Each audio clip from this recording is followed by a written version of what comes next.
What's good, everybody? All rise for the B-Boy National Anthem. Let's go. I love this freaking instrumental, man. Always does something to me, man. This part.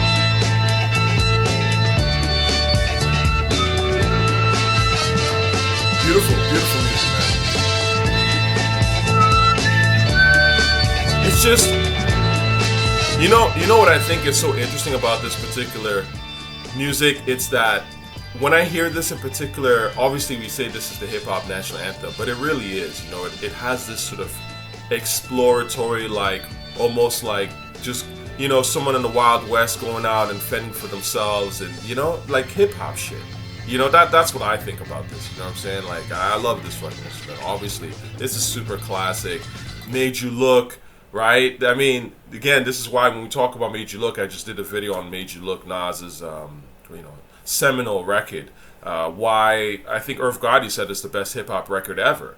In a sense, I mean, I wouldn't say it's the best hip hop record ever, but I understand his logic and understand what he's saying about that, because it really is the encapsulation of hip hop in one song, right? Like, the beat is incredible. It takes, obviously, samples this, the Incredible Bongo Band, and then Nas kills it. You know, the beat's incredible. Nas murders it lyrically, vocally. The video is then like one of the best hip hop videos you're ever gonna see, right? The style, everything. It's just, it bleeds hip hop, right? So yes, in a way, it is the best hip hop record ever made. Again, it's one of those things where someone said, "Yo, what does hip hop look like? What's hip hop about?" Aliens came down. I'd be like, "Go watch the Made You Look video. That's hip hop, actually, at its like super core." And what's interesting is that that video was made in 2002. And that song in 2002, but I would argue that there's something about it that is so timeless that even earlier b-boys, the only thing they didn't really show was people breaking, you know, in a sense. But you know, the early, like, it's one of those videos that it literally looks and sounds like the 70s while also being in the 2000s, and even now, if that makes sense. That's what's so timeless about it. But anyways, breakdancing. I have a lot I could say about breakdancing. I guess the first things I want to mention to you, for those of y'all who might not be as familiar with breakdancing, obviously it's one of the pillars of hip-hop. It helped to catapult hip-hop to mainstream heights. I would say that in terms of the breaks that you will hear at sort of, shows, b-boy shows, hip-hop events, when they do sort of salute the breaks, for those of y'all who, you know what I mean, if you go to like hip-hop events, DJs will sometimes go into this zone. In fact, I don't know if they do that anymore, but I do remember a time, like even in the early 2000s and 2010s, like I'd go to like hip-hop events, not like pop rap events. You know what I'm saying? Like I'm talking about stuff where Chuck Chillout might be there. It might be the ones, you know, on ones and twos, or Tony Touch or whatever. They would have even Premiere, I think, would do this as well. They would have a section, usually at the very beginning, where they're like, salute the breaks, because this is the foundation of this rap shit. Like, if you don't understand that hip hop comes from break beats, and it comes from people dancing to loops, essentially, of breaks, there's like, you're not going to understand what makes this rap form, this art form, so powerful. So this is another one. The Babe Ruth, the Mexican. Another classic one. Obviously, Jimmy Castor. It just begun. So these are, I would say, again, I'd probably say those are top three most known, and again, I'm not a breakdancing aficionado, but I would say as a breakdancing casual of sorts, those are the ones that I'm definitely quite familiar with. And there's others. For sure, that breakers have, been rocking to for decades. But I didn't watch all of the Olympics, breakdancing Olympics, so I don't know whether they even played these breaks. I kind of feel like these are so basic in a sense that they should have been played, but you never know. I mean, I didn't watch all of it. You tell me if they played some of these. Now, I'm going to get to the Olympics in a sense, but I guess the first thing I want to talk about is breakdancing in general. I mean, I think I've talked on this channel a lot about my obsession, or early obsession especially, with dancing. I absolutely love dancing, but a lot of that came from just being an 80s kid. I was obsessed with Michael Jackson, right? Like a lot of 80s kids were. You know, that was our era when MJ was dropping Beat It and Bad and all that shit. I mean, I'm gonna get a copyright strike or whatever, but you know, like Bad, Smooth Criminal, let's do Bad. Oh my god. This is crazy, but I'll tell you, you know the shit that kills me to this day? That's still some of the illest shit I've ever seen in my fucking life? This part. This is incredible. This, you know, my man, come on! It's the flyest shit ever! That's nasty! That's nasty, man. Like, we were seeing this shit as kids and being like, what the fuck? Oh my god. So yes, I was obsessed with MJ. I think the earliest artist I ever loved, as like ever musician that I loved, was Michael Jackson. I was listening to Michael Jackson by the time I was like 5 or 6. I wish I could find a photo. I remember there was a photo and I was in Nigeria, I think at the time. I was maybe like 6, and I was like this.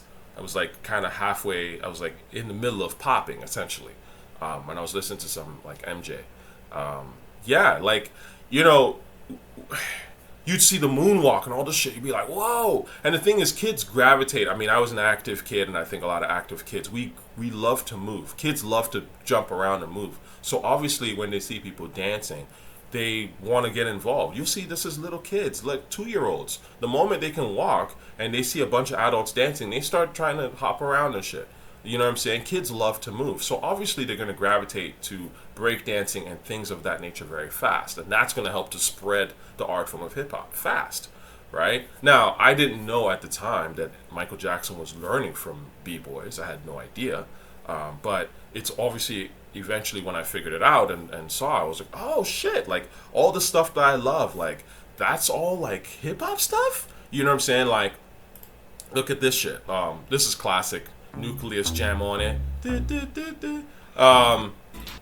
Like this stuff, I mean, was amazing to me. You know, oh, look at that. Like, I would watch stuff like that and just be like, I want to do stuff like that, right?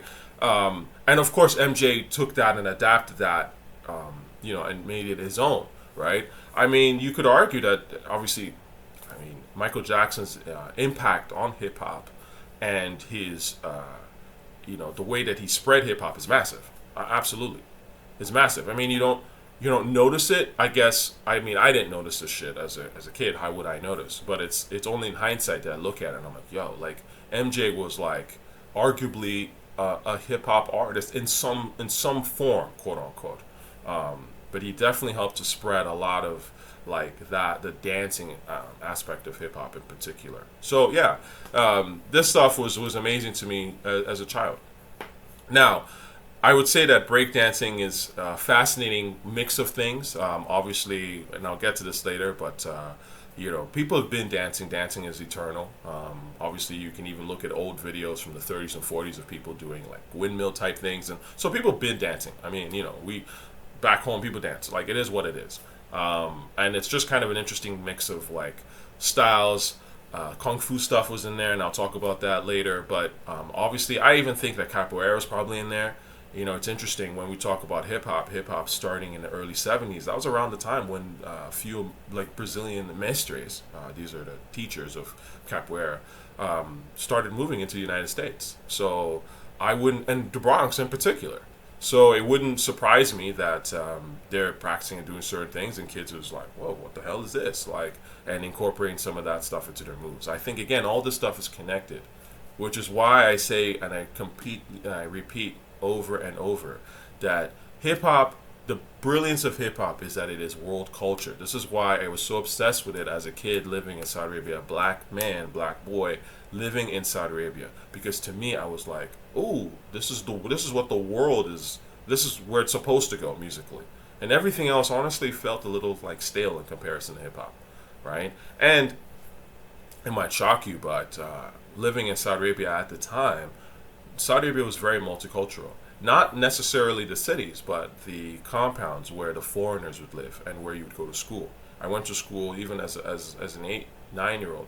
I was going to school with kids from Australia, Korea, Sudan, the United States, Sweden. Like literally, like you would have, let's say, a class, and the schools were smaller, but let's say you'd have a class of like 20, 30 people, and I would say like 25 of them are from completely different countries, you know, different continents. So again, like I was a multicultural kid, and I would say that I've always been that. And that's what made me love hip hop in a lot of ways, because it was black, but it was like outward looking, if that makes sense. It was like, you know, it wasn't tied, and it wasn't boring.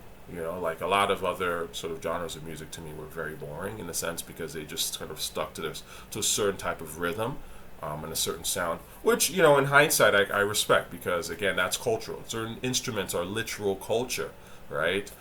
Certain rhythms are literal cultural rhythms. So of course they're keeping those rhythms because that's a way of keeping culture. So I totally understand that. I respect the fact that the music has to stay flamenco, has to stay a certain way. But at the same time, hip hop's brilliance and its genius is that it borrows from everybody. And that shit's fascinating, especially as a multicultural kid who's looking for something to get into. Anyway, now, the reason why I'm even doing this video in particular is I want to shout out JayQuan. Let's see here. Before I do that, actually, I wonder if they played this. This is B-Boy Anthem, by the way, on the low. A lot of people might not know. But this is classic. Cool Keith. That shit is... I know. I gotta do a Cool Keith video.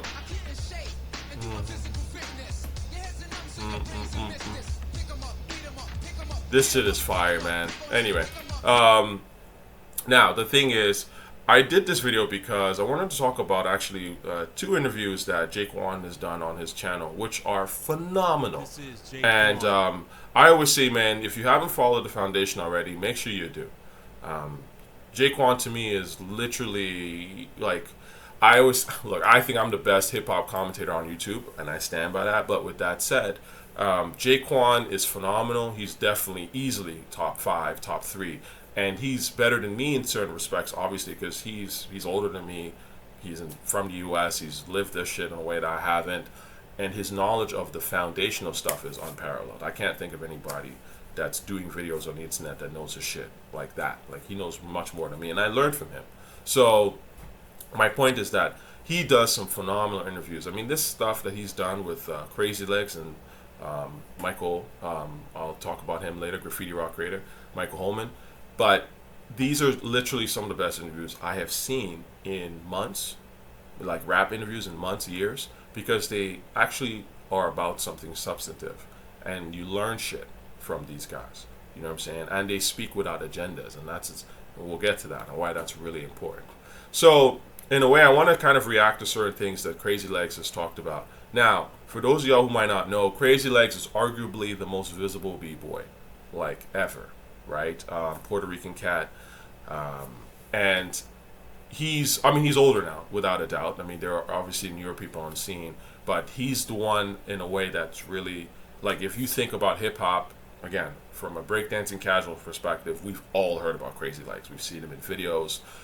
He helped spread breakdancing culture in quite a way. Now, he's certainly one that I would love to get his opinion on anything breakdancing, because he's one of the most famous b-boys ever. Now, what's interesting is that, you know, when Crazy Legs came into b-boying had already existed, and I think they even bring this up. Michael Holden brings this up in his interview, talking about there's guys like Trixie and Dancing Doug, like that came before Crazy Legs, but his argument is that Crazy Legs really took it somewhere else, and the Puerto Ricans took breakdancing to a whole nother level. Let me say this, is that Crazy Legs is not the pioneer of breakdancing, but in a way, obviously, he kind of is, because he came about very, very, very early. Now, someone in the Bronx, this is where it gets tricky, obviously, when you're talking with about people who are so legendary like a Crazy Legs. You might be hanging out in the Bronx. You know, I've had all kinds of wild conversations in Brooklyn. So, like, I might be in the Bronx talking to some guy who's an old head, and we talk old head like someone in their 70s or whatever, who's old enough to remember, or 60s or whatever. And they may be like, yo, Crazy Legs, man, he don't know nothing. He's a vulture. Man, I don't fucking know. You know what I'm saying? Like, who the fuck knows, right? Like, it's only really the people that were there that would know. The truth is that Crazy Legs was breaking before 99% of people who do it now are, right? So, it's interesting because one of the issues with when you're a pioneer of something like a Crazy Legs, in a sense, and others, one of, I would say, an innovator's worst nightmare is to sacrifice your life for your passion. Because best believe, people like Crazy Legs and others made sacrifices to just even put this stuff out, right? When there was no machine. I mean, imagine, like, there's no internet. People, like, radio doesn't give a fuck about hip hop. Like, people have to really understand there's no infrastructure for this music, but you believe in it. You know that there's something special about it. And you have to make sacrifices, monetary sacrifices a lot of times. You're paying for studio time, you're paying for equipment on your own, right? Without no, like, I mean, it's not like you're looking and being like, yeah, I'm going to do this and then to make $3,000, dollars at the end of this. Like, you don't fucking know. So I understand how it is to a certain extent where innovators can feel bitter, because here you are, you've sacrificed and made personal financial sacrifices, lost relationships. I mean, I could get into this whole thing, man. I know a few people who are kind of in that, who are OGs to me, and I learned from, and it's like they literally sacrifice like marriages and stuff like that, just to put out hip hop stuff. I mean, this is real shit. This is real talk that people don't talk about. So anyway, the point is that here you are, you build something to a certain level, and then some random, many times out of 10 who just want to capitalize just comes and takes a shine from you, right? Like, that shit will make you better. So you just never know when pioneers are speaking, like, where are they coming from? Are they coming from a bitter place? And look, the flip side of it too is that there are some pioneers who obviously had the shot and just didn't use it, and they squandered it. And there was the opportunity was there, was staring them in the face, and they just, for some personal issue or the other, or laziness or whatever, they just didn't do the shit. So look, how the fuck do you know? So, and again, when they say certain things, you're like, are you bitter because you fucked up? Or, are you bitter because you have a valid gripe? Anyway. Now, Crazy Legs talks about a lot of things in this interview. Again, I recommend you taking the time to actually watch the whole thing. It really is worth it. It's very in-depth, and I think will give you actually a crash course on breakdancing, at least early breaking, and even modern day sort of perspective. And so Crazy Legs talks about how the first question right off bat that JayQuan asked him is whether or not he was approached to do the Olympics and how come he wasn't a judge and all that kind of stuff. And Crazy Legs actually breaks this down in a sense that I actually appreciate some transparency, because, well, according to him, he was saying that they didn't necessarily do right by him, which is why he wasn't in the Olympics. I mean, there was also like the scandal, I think, of the time of Crazy Legs sending dick pics to chicks or something like this, okay? Allegedly, I don't really know. But, and so maybe he was being considered, but then he was tossed out, or I don't fucking know. But the point is that he was saying how, like, as a judge, he would have to essentially have paid his own way to audition to be a judge or something like that, and then maybe if he became a judge, he'd get paid like some kind of paltry amount. And he talks about this in the first 10 minutes of the interview. So to him, he's just like, what the fuck? Like, I'm Crazy Legs, and I get it. Like, imagine me like paying my way and putting all this into something that's not even a sure bet, and I've been the one putting hip hop on a pedestal. I mean, look, listen. This goes back to what? Crazy Legs in '83. This is on David Letterman. Crazy Legs been out here, man. So with Ken Swift.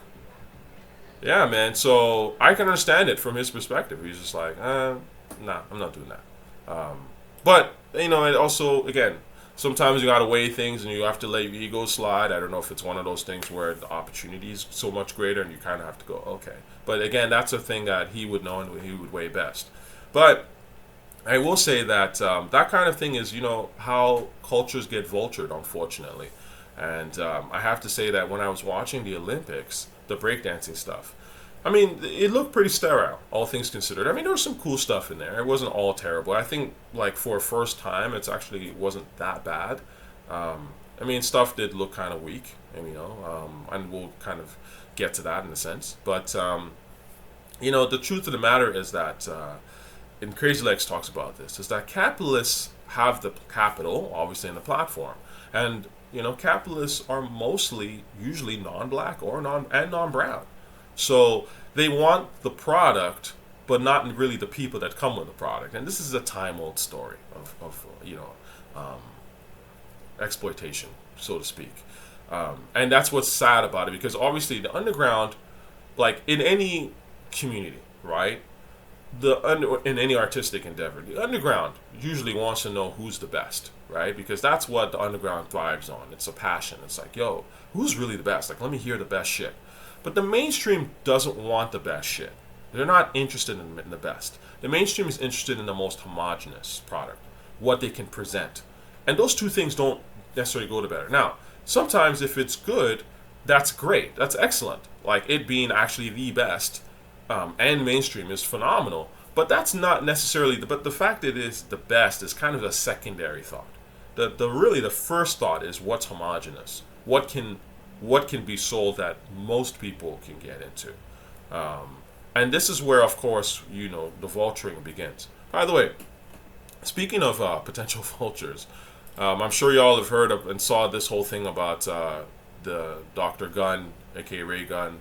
She's been memed to death. And I don't necessarily like to see people get piled on in a sense, or people pile on a whack performance or whack dancing. But if it is in fact true that Raygun sort of manipulated the qualifier to essentially find her way to become, Australia's rep on breakdancing, and the stuff that is alleged here is pretty crazy, actually, in that regard. But it wouldn't surprise me also if it is true, because that's the sad thing about clout chasers. I would, in that regard, I would call her a clout chaser if it is true. And that's the problem with clout chasers. They're never really interested in performing well. They're not interested in like being the best at something or being close to being the best. They're interested in clout. And a clout chaser will then figure out, well, I need the clout, I need the attention. So what system can I gain? And like how can I kind of low key manipulate shit? And this is why I don't really like clout obsessed artists. It's always the same shit. It's just gaming. And that's boring. It's it'll only impress people that themselves want that for themselves, if that makes sense. But for me, like, I want the real art. I want the best shit. And so how much clout you have is irrelevant to me. Anyway, now I'm just gonna play a few things here that some comments that Crazy Legs made, and I'm kind of see what my response to it. But like I said, this is a fantastic interview. Now, there's a point here where Crazy Legs kind of, let's see what he says here. It's sort of like an attempt to replay some break beats, or the energy of some break beats, kind of interpolation of some things. Mm-hmm. Do you think that was more of a licensing thing because because of what the budget would have been to license, or do you know any behind the scenes on that? First of all, the Olympics is making billions of dollars, so it should never be a licensing thing. That's funny. Let's keep it a buck,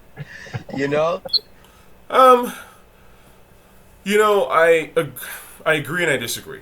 So, I think Legs is kind of implying that the Olympics have almost like an infinite budget. But the truth of the matter is that corporations silo things all the time, right?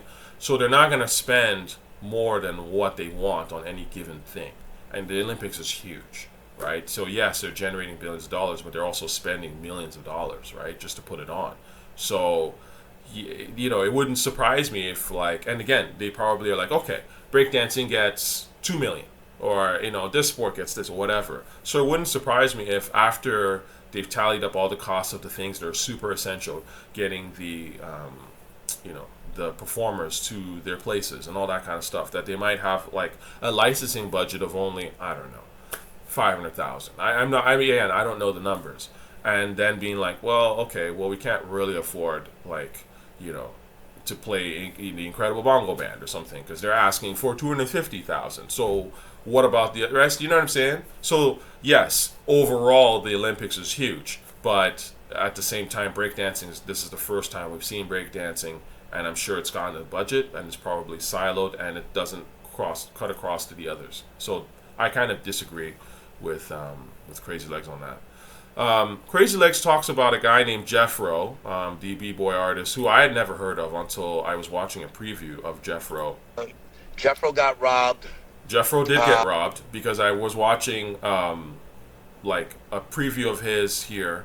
I believe it was Coach Sambo. What up, guys? It's your boy Coach Sambo, and he was talking about a bunch of guys. Where, of course, you know. In this video, I can't find it now, but and they talked about Jeffro, and I even saw Jeffro's performance, and I did definitely think that Jeffro got robbed. In fact, to me, Jeffro kind of had the most flavor, and it's interesting that Crazy Legs talks about this because he was also saying that just from a flavor perspective that he basically there was. There's a difference in b-boying. There's the technical sort of power move stuff, and then there's the actual flavor and the rhythm, and which one is more important. And that's a whole nother conversation that I think is really, really interesting. And Jeffro to me just has more flavor. Like there's certain things, I can watch a breakdancer do where I'm like, oh, technically that's incredible. Like this dude balanced himself on his elbow, but it's like, does it really fit in the vibe? Is it on rhythm? You know what I'm saying? Does it have a flavor to it? Anyway, what else does he say here? I thought it was interesting. It's going to be breaking. If breaking lives up to its typical norm, it's going to outshine. Because it's culture. Yeah. Yes. There are more people who dance in the world than people who do track. He's absolutely right. And I totally agree with this because everyone does dance. And look, when the Olympics were starting, I think a lot of people were really looking forward to being like, oh, what are the breakdancers going to do, right? So yes, breakdancing could be one of the bigger Olympic categories if it's done right. But also at the same time, though, breakdancing is, I'm not going to say, it's not obscure. It's definitely worldwide, without a doubt. But at the same time, it's, I don't know how to describe it. Maybe it's because the infrastructure isn't quite there in the sense that, for example, every school, like even for me in high school, like I did track and field in high school. All schools kind of, I would argue, do track and field, but not all schools do breakdancing lessons and shit like that, right? So my point is that we are brought up to respect track and field because a lot of us as kids grow up participating in track and field. But how many people grow up participating in breaking, So that's kind of where I might slightly disagree with Legs on that. But yes, everyone dances, and it's true. Like, not everybody, especially when you start to get a little bit older and things like that, right? Not everybody's running track and field. That's for damn sure. But we're all dancing out here, so we all get moved by dance, really. Yeah. Now, there's something that Legs says that I really want to highlight because I actually think this is one of the most phenomenal things that he said in the entire interview. And it was like the highlight to me of the whole. What did you say after that and before that? So 100%. Exactly.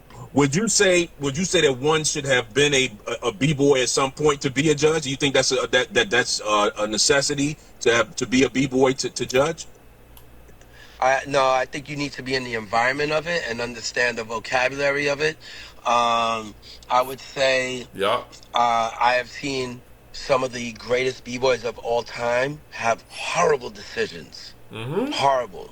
Absolutely. And sometimes I think dancers, breaking, and b-boys and b-girls need to get off their bullshit agendas and see the art first before their personal feelings. This is the truth. And this is something that you never really hear a lot in hip-hop among pioneers, legends, and things like that. But what Crazy Legs is saying is absolute facts.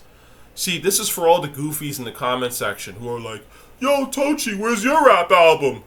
It's the silliest shit ever.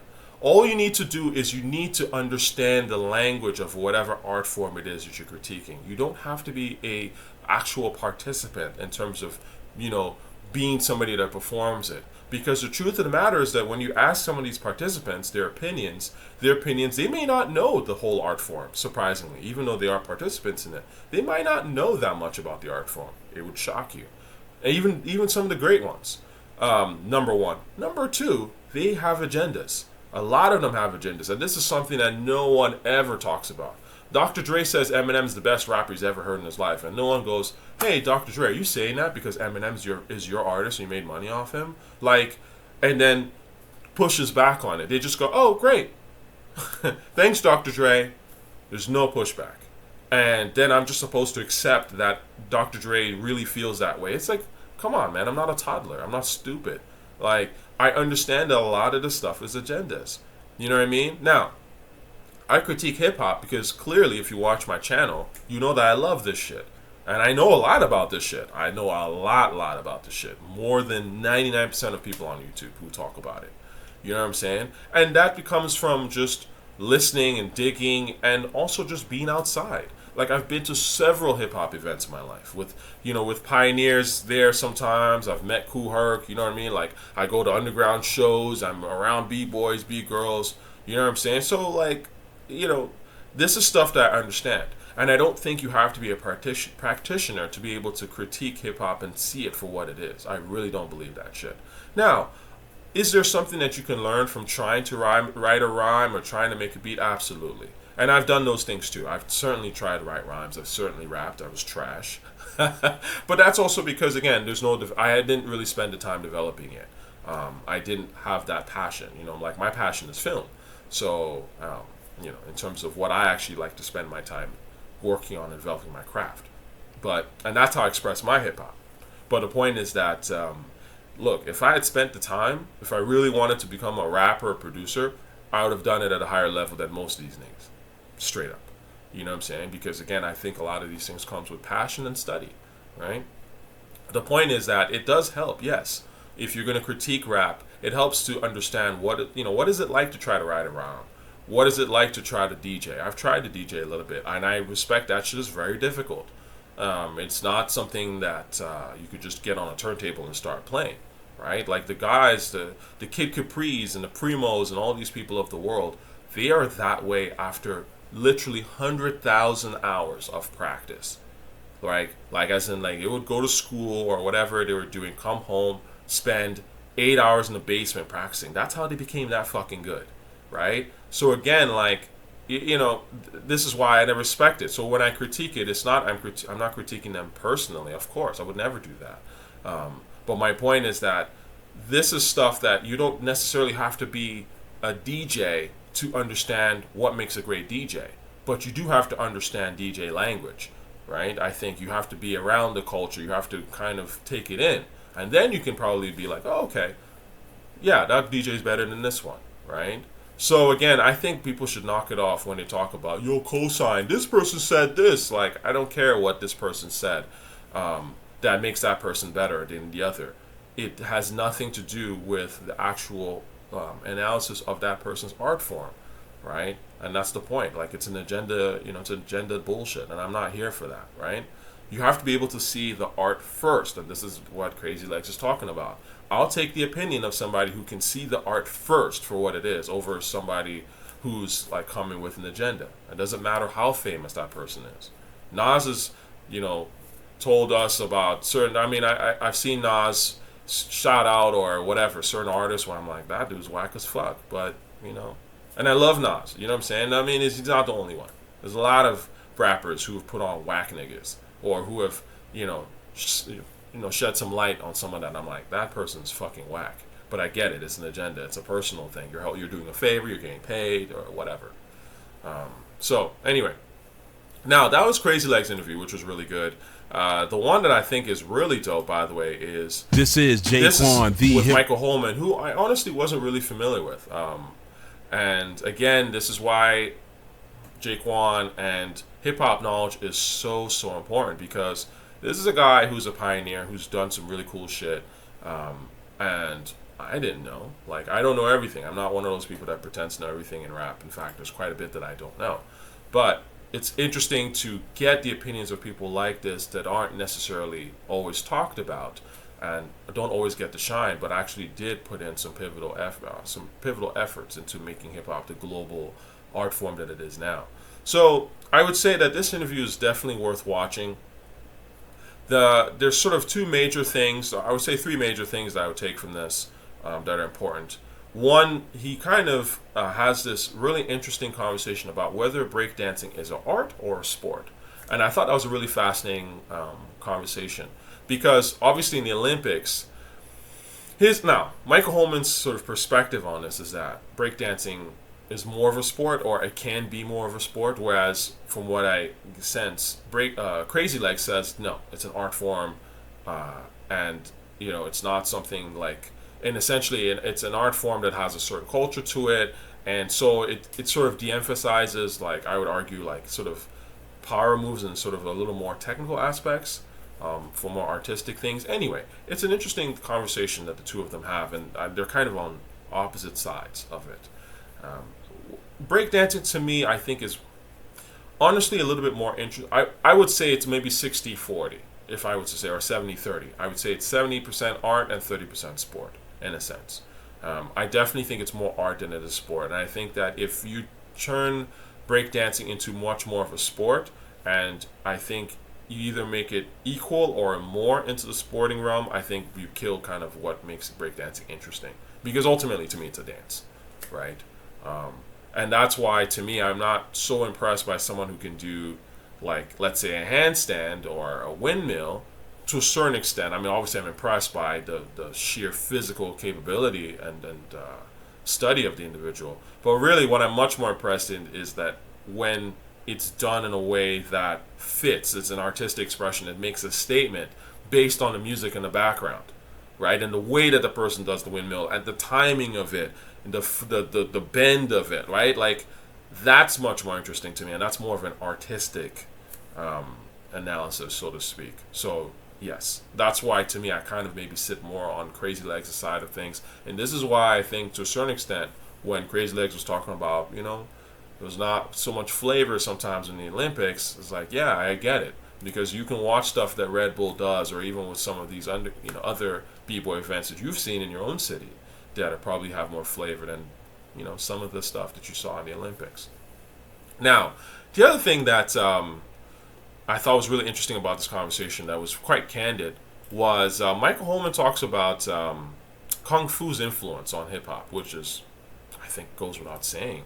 And I'm a massive Kung Fu fan. Anybody that knows me knows that I'm huge into Asian martial arts and all that shit. The game from a young black thing to a black and Puerto Rican thing, and changed the game to this more gymnastics, right, and more gyroscopic form of dance expression, was martial arts, was Kung Fu films. Right. They will tell you that a lot of the moves that you see Kung Fu artists doing in some of the more B films, like by Run Run Shaw, swipes, rolls, handstands, all kinds of crazy things that they were doing that were so important and inspirational to early B-boys in New York, especially Puerto Rican B-boys. Direct influence, yes. The direct influence. So there's a connection there, but that connection is going from Asia to Puerto Ricans in New York. Yeah, absolutely. And they kind of go into a conversation as to why you find a lot of Asians, like East Asian, whether you be a Japanese, Chinese, even Korean, and why they're so big into, like, the B-boy aspect of it. I'll tell you a story. It's an anecdote, I would say, but I remember in college, this is like 20 years ago, a little more than that, but so an ex-girlfriend of mine is Korean, and I remember at the time, actually, in fact, in 2002, I was dating like a Japanese girl who her sister worked at Def Jam.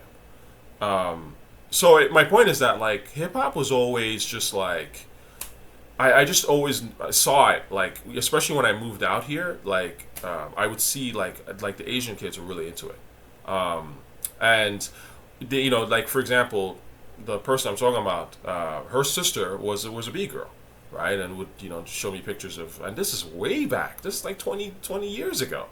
And in Korea they were like really big on breaking and all that kind of shit. Now, Michael Holman's point about how kung fu or like that influence, that kung fu influence that came into hip hop sort of brought Asians in droves is facts. And I think it's interesting that that sort of mix of the kung fu, and again I also think that the capoeira should get some credit for that as well. And these are the things that made hip hop so dope. And this is kind of Michael Holman's argument as to why you see a lot of Asians, in particular Asian males, who got into hip hop, because they're probably watching this shit like, whoa, like this is kind of like what we watch, or we're into this, and this is kind of being transmuted into something new and exciting in rap form. And we can do that shit. We grew up in gymnastics. We grew up with doing martial arts. Like, why not, right? Speaking of martial arts, I want to do a quick RIP to Corey Yuen. Corey Yuen is a very famous action choreographer. He did X-Men. I didn't even realize he did the first X-Men movie. Well, that's why that first X-Men, those first two X-Men movies were the best movies. But apparently, this guy passed away. My man passed away in 2022. But something, I think Jackie Chan apparently made a statement saying RIP, and that was that type of thing. And people were like, whoa, it's a big shock in the action choreographer world, for sure. You're talking, this dude, Corey Yuen, is up there with your Sammo Hung's, Yuan Ping's, right? Like, this dude was really cut from a certain cloth. So when I heard that he passed, I was like really, really shocked about it, unfortunately. It's interesting, this picture here, he's with, this is Aoki. I can't remember her name. But anyways, I found one thing really interesting about Corey Yuen. I feel like he really knew how to choreograph women very well when it came to fight scenes. And I don't know if that was just his niche or something, but Corey Yuen, like Michelle Yeoh, this is back in the 80s. Michelle Yeoh been out here, yo. Look at this shit. We grew up on this. I love this shit, man. Like, Anyway, Blood World, yo. I'm telling you, doing some new shit. Because I think martial arts needs new energy. Like, I think the story's gone very stale. But anyway, this is all Corey Yuen, right? So the point is, Corey Yuen is a fantastic director, action director as well. He'd be brought on, like, obviously in China or Hong Kong, he'd be doing the whole films. But then sometimes, once he became very, very famous, he started working on. Did he do Lethal Weapon? I think he did the action choreography on Lethal Weapon 4, which was like famous at the time because it was like the first time Americans, like mainstream Americans, had seen Jet Li, and it was just like, I remember when Lethal Weapon 4 came out, I was like, yo, who the fuck is this guy Jet Li? Type of thing. There was that kind of buzz and energy. And so Corey Yuen also, directed famously The Transporter. For those of y'all who saw this, I saw this in theater when it came out. And I remember, this is one of the most memorable things I've ever seen, man, in action. This shit. Bow! Anyways, this is all great fighting. This is all Corey Yuen, right? So the point is, look, listen, man, we grew up on this shit, right? Like, and all this stuff is hip hop. Jason Statham, right? This is the first time I remember even hearing about Jason Statham or seeing him, and now he's got a whole action career, right? So yeah, wow. Yeah, man. So anyways, R.I.P. to Corey Yuen. But again, these are the things this is why I loved hip-hop, because it was like a mix of all the coolest shit. I mean, I literally grew up listening to MJ, Isaac Hayes, James Brown. My dad was playing all that stuff. And then I'm listening to rap, loving rap. I was the first movies that I loved, I remember really liking, were Kung Fu films, like Twin Warriors. I don't know if y'all ever seen Twin Warriors. Jet Li was in this movie. Tai Chi Master. Right? Like, I grew up on the shit. So it's all connected. It's all a certain type of person, a certain type of thing. That's why, like, when I talk about loving hip-hop, I mean, honestly, it's real. I remember seeing Shadow. It's a newer film. It came out like a few years ago. Zhang Yimou, who I love. This movie came out in it says 2018, but I think it hit theater in like maybe 2019. But the point is, I was in New York at the time, and I remember seeing this at this, I don't want to say it's IFC or some theater that's on West 4th in Manhattan. And I remember seeing it during the week, and I went to go watch it, and it was like me and this other brother in the theater. I think we were literally the only two people that went to see it. It was a during the week kind of showing. And I remember this brother, he was older than me, but he was probably like, let's say 50 or something like that, maybe early 50s. And I think he came with his daughter. But anyway, the point is, he was like, we walked out. I was like, yo, what do you think of the movie? He's like, yeah, it was cool, all that stuff. And, he's like, I'm just happy to see. He's like, I love this shit. Like, I love anything Kung Fu. I was like, yeah, like, we love this shit. Black folk love this shit. He was like, it's my birthday today. He's like, I don't really get time off, but I took the time out. Literally, when I had the day off, this is the first thing I wanted to do was just to watch a Kung Fu film. And this happened to be out, and he's like, I came to come and see it. That's like, you know what I'm saying? That's a different kind of love, my dude. It's a different kind of love, yo. So anyway, the point is, Michael Holman is right on the money about the Kung Fu influence, and it's huge. And it always will be. It's an essential part. This is why someone had asked me about Samurai Champloo. Same thing, samurai films, action stuff, but in particular, the East Asian action stuff is a huge aspect of rap. Like with swords, right? With Jizza. Like this stuff, obviously Wu-Tang. Like this is the stuff that just hit us at our core because it's a certain sort of competitive spirit. Martial arts is about competition, but really it's also about improving self. And that's what rap is really fascinated by. It's about confidence and improving self. So yeah. Now, the other thing that I want to kind of end on this note that I think is really interesting in this interview. So he kind of talks about something that I was really surprised to hear, but also not surprised. But essentially, he was talking about how he ended up hiding out, saving the life of some Afghani breakers. Let's see what he says and Sajjad, who's one of the B-boys, and Asia One. That article came out in 2022. Every one of the embassies that we approached, I approached 30 different embassies. None of them would help us. So essentially, let me do a backstory here. So apparently, in the time period that, because we all know that the USA basically helped to try to kick out the Taliban, in the early 2000s, and they're sort of successful, but not really. Anyway, but the point is that after the Taliban were gone for a little while, or at least they didn't quite have the power that they had before, the arts started to reflourish because, again, people don't understand that when you're talking about the Middle East, which is very, very religious and very, very Muslim, the arts has been suppressed. This is why when I see artists, filmmakers, and people who are, shouting Free Palestine out here, I'm like, these people have no fucking idea. They are literally chickens for KFC. Because if they were to go into the Middle East, they would be killed, raped, and a whole bunch of shit. Seriously. Like, they don't respect your filmmaking and shit out there. Real talk. It's only certain, like, obviously Saudi Arabia now, UAE, some of the more, quote-unquote, moderate and modern sort of Arab Muslim societies that are kind of, allowing that stuff to flourish and actually actively letting it flourish. But back then, again, I come from living in Saudi Arabia under Sharia law. Music was suppressed. So, yes, the point is that once you took away the Islamists from Afghanistan, breakdancing and things started to flourish a bit. But then, unfortunately, the U.S. withdrew from Afghanistan sometime in the last couple of years, and it just collapsed. And then we're right back to the Taliban having power all over again, which is obviously unfortunate. But the point is, Michael Holman tells a story about literally how the Taliban, now that they've retaken power again, are like, breakdancing? What is this shit? Like, because I guess these Afghani breakers are starting to become a little bit more known or things like that. And they're like, breakdancing? Girls are breakdancing? Kill them.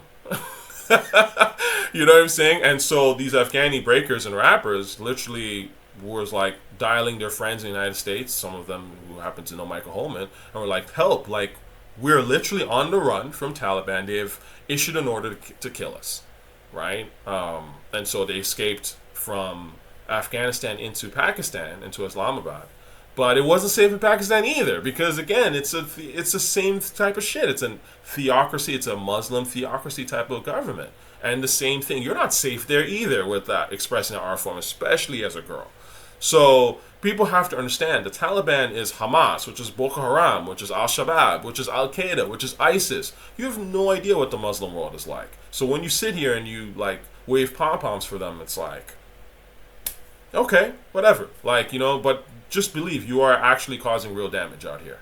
And the point is that Michael Holman ended up saving their lives because I guess he was able to get on the phone with some embassies and convinced the Spanish government eventually to take in these breakers as refugees. You know, then eventually, in fact, I think one of the B girls, the Afghani B girls that he helped save, ended up performing at the Olympics. Ain't that some shit, right? So, you know, the reason why I bring this up is that, you see, this is what we thought hip-hop could do, right? This is the real power that we hoped as a hip-hop listener going into the 90s and things like that.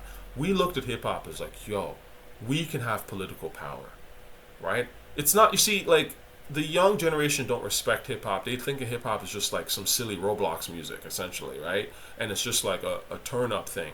But the truth of the matter is that when I was growing up listening to rap, to me, rap was like a political, there was an aspect of it where I was like, yo, this could literally change the game, right? We could have hip-hop banks, hip-hop restaurants, you know, like hip-hop hotels or whatever, right? Because it was just like, the idea of hip-hop was just so like, it was like a virus. And so I obviously commend Michael Holman for what he's doing, but this is the power that I wished hip-hop had evolved into. Unfortunately, you know, it's been co-opted, so that power has gone, and it's really now in the power of, obviously, the labels and such who homogenize it and own it, right? But, you know, that's how these things go. But it's nice that he was able to do this, and hopefully, I'm not holding my breath, but one day hip-hop can get back to, you know, saying something of real importance and, you know, establishing things of real importance, building things of real importance, because that's when I think people really see what hip-hop is about, right? One can dream, right? Anyway, I appreciate y'all rocking with me. Definitely check out this channel. If you're not subscribed to JayQuan already, make sure you do that, okay? I'm subscribed. I make sure to check out his stuff because, you know, he's fantastic, and these are two fantastic interviews with two fantastic people. All right? So on that note, I say peace.